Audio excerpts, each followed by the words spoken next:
আসসালামু আলাইকুম রহমতুল্লাহ। কেমন আছেন আপনারা সবাই? আশা করি সকলেই ভালো আছেন।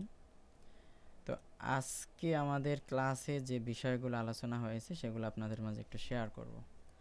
আসলে আমরা যারা সাউন্ড ডিজাইনিং করি, তো আমাদের এই কাজের মধ্যে কেউ যদি বলে যে সবচাইতে কঠিনতম কাজ এবং মোটামুটি সময়টা ব্যয় করতে হয় কোন কাজে, এর মধ্যে অন্যতম হলো পিচ কারেকশন এবং কর্ড তৈরি করা। ঠিক আছে? তো আজকের ক্লাসটা ছিল কর্ড মেকিংয়ের। এই যে গজলের ফুল কর্ডটাকে আজকে তৈরি করছি এবং প্রথমত তো এইভাবে তৈরি করে এবং এখানে নিয়েছি বা এই প্র্যাকটিসগুলো আজকে দেখাইছি। তো আজকের যে বিষয়টা, মানে যেই কথাটা বলার উদ্দেশ্যে ভিডিওটা করতেছি, আজকের ক্লাসে মাত্র উপস্থিত ছিল 3 জন। তো আপনারা অনেকে সামনের ব্যাচে বা সামনের দিকে যুক্ত হতে চাইবেন বা সামনের ব্যাচে আসবেন।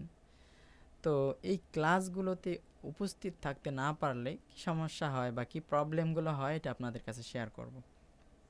মনে করেন আমি যখন লাইভ ক্লাসটা করাই, যদিও এই ক্লাসের ভিডিওটা হয়, তো আমি যখন লাইভ ক্লাসটা করাই এখানে আমি এক একটা পয়েন্ট শেষ করে আমি তাদেরকে জিজ্ঞাসা করি, ভাই এটা কি আপনি বুঝতে পারছেন, বা যে সে প্রশ্নগুলো করতে পারে। তো এই যে একটা বিষয়, এবং লাইভ ক্লাস যতটা মনোযোগ সহকারে দেখা হয়, মনে করেন আপনি রেকর্ড ক্লাসটা দেখতে পারবেন। তো রেকর্ড ক্লাসটা যখন আপনি দেখতেছেন তখন কিন্তু আপনি এতটা মনোযোগ সহকারে দেখতে পারবেন না।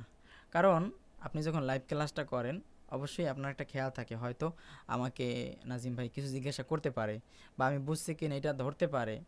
এখন রেকর্ড ক্লাসে থাকলে অনেক সময় হয় কি, কারণ সাউন্ড ডিজাইনিং তো আমিও করছি বা আমিও শিখছি।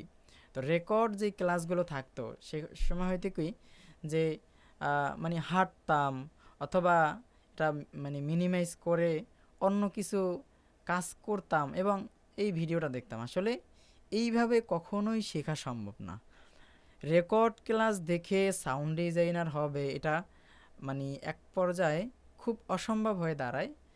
যদিও অনেক প্র্যাকটিস বা মনোযোগ থাকা লাগবে এবং অনেক মনোযোগের পর সেটা সম্ভব হতে পারে, কিন্তু অনেকেই এইভাবে বিফল হয়ে যায়। এই বিষয়টা আপনাদেরকে বলতেছি যে আপনারা যারা পরবর্তী ক্লাসে যুক্ত হবেন, অবশ্যই কোর্সে আসার আগে একটু সময় নিয়ে নেবেন যে আমি যেন লাইভ ক্লাসগুলো আমি প্র্যাকটিক্যালে করতে পারি, লাইভ ক্লাসটা উপস্থিত থাকতে পারি।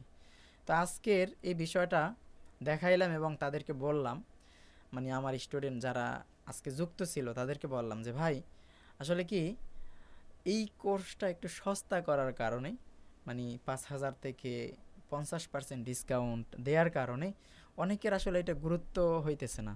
চিন্তা করে মাত্র 2,600 টাকার কোর্স, মানে একটা ওরকম একটা নাই।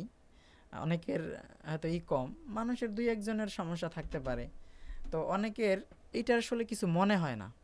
যদি এই কোর্স ফিটা থাকতো 10,000 15,000 টাকা বা একটা বড় একটা অ্যামাউন্টের থাকতো, তাহলে সবার একটা গুরুত্ব বিষয়টা ভাবলাম যে আসলে কোর্সটা একটু সস্তা হওয়ার কারণে আসলে আমিও তো সাউন্ড ডিজাইনিং শিখছি, অনেকের কাছে সাউন্ড ডিজাইনিং শিখছি, আমি শুধু একজনের কাছে সাউন্ড ডিজাইনিং শিখি নাই। তো দেখা গেছে অনেক সময় একটা প্রশ্ন যে কার কাছে করব বা প্রশ্নের উত্তরটা কিভাবে পাবো, এরকম একটা সাপোর্ট আমি অনেক সময় পাই নাই। কিন্তু আমি এখন বর্তমানে অনেককে ডেকে ডেকে মানে এই কথাগুলো আমার স্টুডেন্টদের কাছে আজকে বললাম যে আসলে মানুষ একটু সস্তায় পাওয়ার কারণে মানুষের কাছে একদম অমূল্যায়ন হয়ে যাইতেছে। এই জন্য যেটা আপনারা পাইতেছেন আশা করি আপনারা অন্য কোনো জায়গায় এটা পাবেন না, বা যেই ক্লাসগুলো হইতেছে আমি যেটা মনে করি আপনি যদি এইভাবে কাজগুলো করেন ইনশাআল্লাহ আপনি ভালো একজন সাউন্ড ডিজাইনার হতে পারবেন। এখন এই যে আমি বর্তমানে যেভাবে কাজ করতেছি আমার কম্পিউটারের কনফিগারও কিন্তু তেমন ভালো না, আমার মাইক্রোফোন একদম দুর্বল এবং মাইক্রোফোন লো বাজেটের মাইক্রোফোন, সাউন্ড কার্ড নাই। তো আমি একদম এই লো কনফিগারে লো বাজেটে যদি এরকম একটা আউটপুট দিতে পারি, অবশ্যই আপনি প্রফেশনাল লেভেলের প্রফেশনাল স্টুডিওতে যখন বসবেন তখন আপনি অবশ্যই প্রফেশনালি কাজগুলো করতে পারবেন। তো এই জন্য বিষয়টা আপনাদেরকে বললাম, বা আমি আপনাদেরকে একটু কর্ড প্যাডটা একটু শোনাই আজকে যেটা তৈরি করলাম।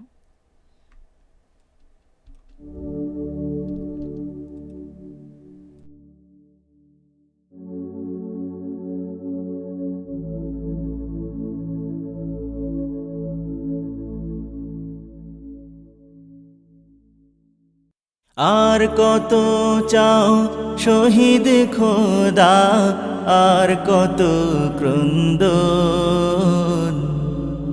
আসবে কবে এই জমিনে তোমারি শাসন, আসবে কবে এই জমিনে তোমারি শাসন।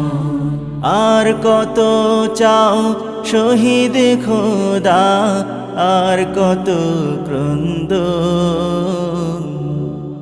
আসবে কবে এই জমিনে তোমারি শাসন।